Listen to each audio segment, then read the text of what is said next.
หางานยังไงให้ได้งานภายใน4 วันร้านทักมาหาเราอ่ะคือประมาณ10 ล้านเรายังช้าอยู่สปีดเรายังไม่ถึงเราเข้าใจเป็นภาษาไทยแต่เราแบบไม่รู้จะอธิบายเป็นภาษาอังกฤษยังไงเขาตอบเรามาว่าถ้ายูเข้าใจจริงๆอ่ะยูจะสามารถอธิบายได้ก็จะแชร์เป็นเทมเพลตให้ทุกคนก็แค่ไปเปลี่ยนเป็นข้อมูลของตัวเองแค่นั้นใส่รูปของตัวเองทุกคนก็วันนี้เรากลับมาจากการที่ไม่ได้ทำ YouTube มานานมากๆแล้วก็เลยรู้สึกแบบหลังจากที่หายไปเก็บข้อมูลอะไรหลายๆอย่างมาแบบค่อนข้างใช้เวลาน่าจะเกือบ2 ปีวันนี้ก็เลยจะมาเล่าประสบการณ์ทำงานบาริสต้าในออสละกันว่าแบบเราหางานยังไงเราแบบทำงานที่ออสเราเจออะไรบ้างอะไรเงี้ยมันต่างจากที่ไทยไหมก็คือซีรีส์นี้ก็จะเป็นแบบพูดเกี่ยวกับเรื่องทำงานบาริสต้าล้วนๆเลยโอเคเรามาพูดถึง how to หางานยังไงให้ได้งานภายใน4 วันที่มาถึงในบริสเบนเลยเราเริ่มจากหางานในแอปก่อนก็คือหางานในแอปต่างๆพวกSeekทีนี้เราก็ลองเสิร์ชหาไปเรื่อยๆว่ามันมีช่องทางไหนที่เราจะโพสต์หางานได้อีกบ้างจนเรามาเจอกลุ่ม Barista Brisbane ใน Facebook นะคะก็เดี๋ยวจะแปะไว้ให้ซึ่งอันนี้คือที่เราได้งานทุกคนแล้วเรารู้สึกว่าอันนี้มันเป็นแพลตฟอร์มที่ทำให้เราหางานได้ง่ายขึ้นมากๆเพราะว่าถ้าเกิดเขาจะทักมาหาเราเขาก็แค่ทักมาในเมสเสจแล้วมันทำให้การคุยงานมันค่อนข้างง่ายก็คือเราตัดสินใจโพสต์ลงไปแค่1 โพสต์หลังจากนั้นมีร้านติดต่อกลับมาแบบร้านทักมาหาเราคือประมาณ10 ล้านซึ่งจะบอกทุกคนเลยว่าถ้ามาถึงตอนแรกพยายามอย่าเลือกงานคือเรารู้สึกว่าเรารับตอนนั้นใน10 ล้านที่เขาทักมาหาเราคือเราแบบ say yes ทุกร้านการที่เราไป trial เรารู้สึกว่ามันมีข้อดีหลายอย่างมากๆมันทำให้เราได้ลองเห็นจริงๆว่าการทำงานของร้านนั้นเขาเป็นยังไงเขายุ่งแค่ไหนแล้วเราจะได้เรียนรู้อะไรจากการแค่ที่เราไปทดลองงาน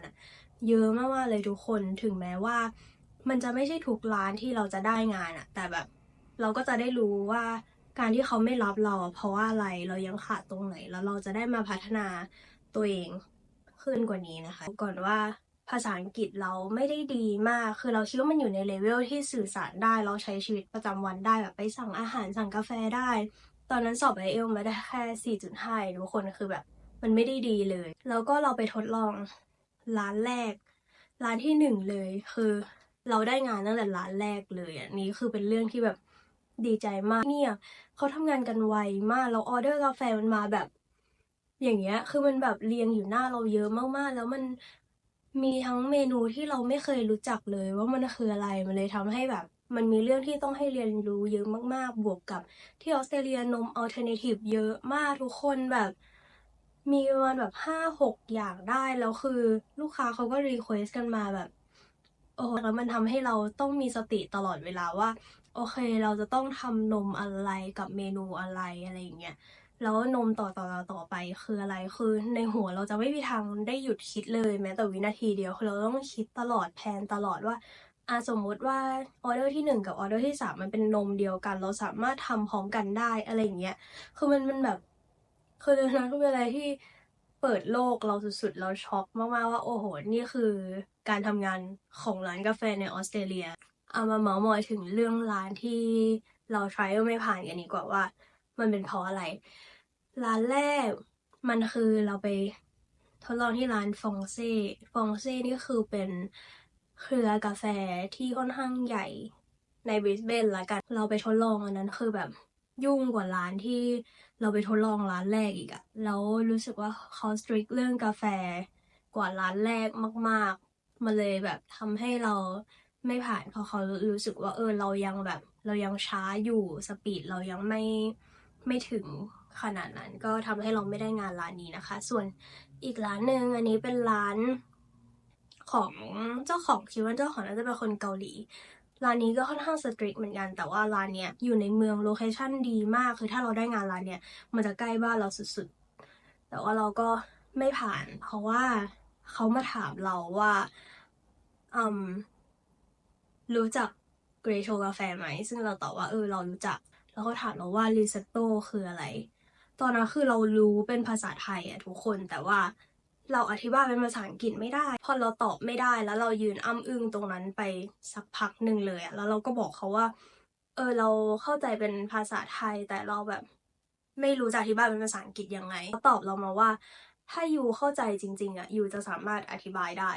มันเลยทำให้เรารู้สึกว่ามันเราต้อง improve ภาษาอังกฤษเราเยอะมากๆหลังจากที่เรา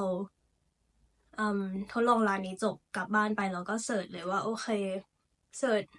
ข้อมูลกาแฟทุกอย่างเป็นภาษาอังกฤษแล้วเราก็พยายามเรียนรู้แล้วก็เข้าใจมันเป็นภาษาอังกฤษถึงแม้ว่าเราจะตอนนี้เราก็จะมาให้ดูว่า2 ปีที่แล้วเราโพสต์แบบไหนในกลุ่มมันถึงทำให้เราได้งานนะคะก็คือนิฟเลยเป็นโพสต์เมื่อปี2023ซึ่งสิ่งที่เราโพสต์มันก็คือเป็นอะไรที่แบบง่ายเบสิกมากในการที่เราก็แค่โพสต์รูปลาเต้อาร์ตไปทุกคนที่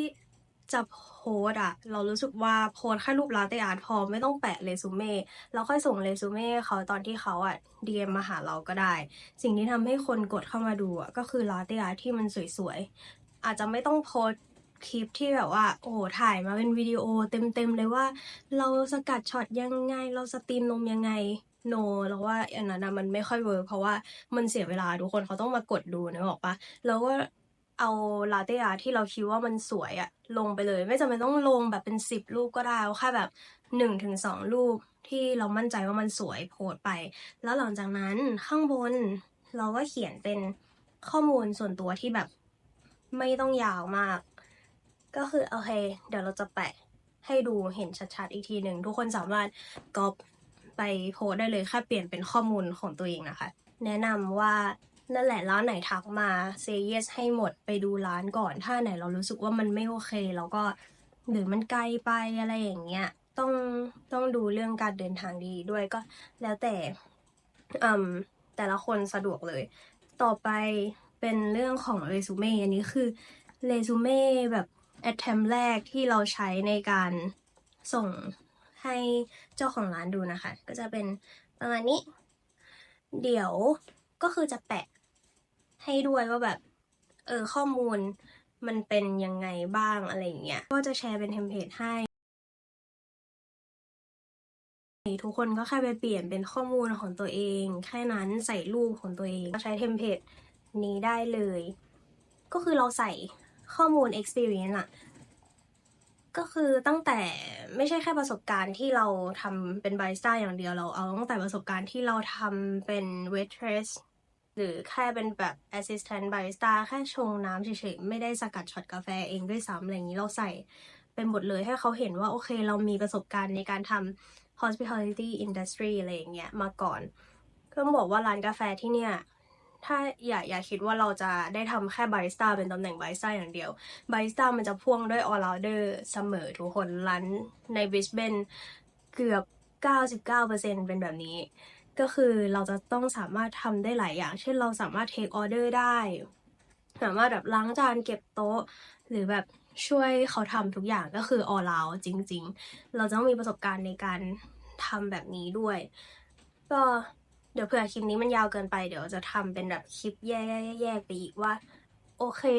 การแบบเมนูกาแฟที่ออสเรื่องนมเรื่องออเดอร์อะไรเงี้ยการอ่านออเดอร์ที่เขาพิมพ์มามันมีอะไรบ้างหรือว่าหน้าที่ที่เราต้องทำในร้านกาแฟจะมีทริคเล็กๆการ take order หรือวิธีการพูดรับออเดอร์กับลูกค้าหรือเราจะต้องสามารถ carry plate ได้หลายๆจานในครั้งเดียวซึ่งทุกอย่างเป็นสิ่งที่เราเรียนรู้ที่นี่มาหมดเลยภายในเวลา2 ปีเดี๋ยวก็จะมาแชร์ให้ดูในคลิปหน้าๆนะคะใครอยากรู้อะไรหรืออยากให้ทำคลิปแนะนำอะไรประมาณไหนก็สามารถคอมเมนต์บอกได้ทุกคนเดี๋ยวก็จะมาแชร์ให้เรื่อยๆนะครับแล้ววันนี้ก็น่าจะประมาณนี้ไว้เจอกันใหม่คลิปหน้าค่ะบ๊ายบาย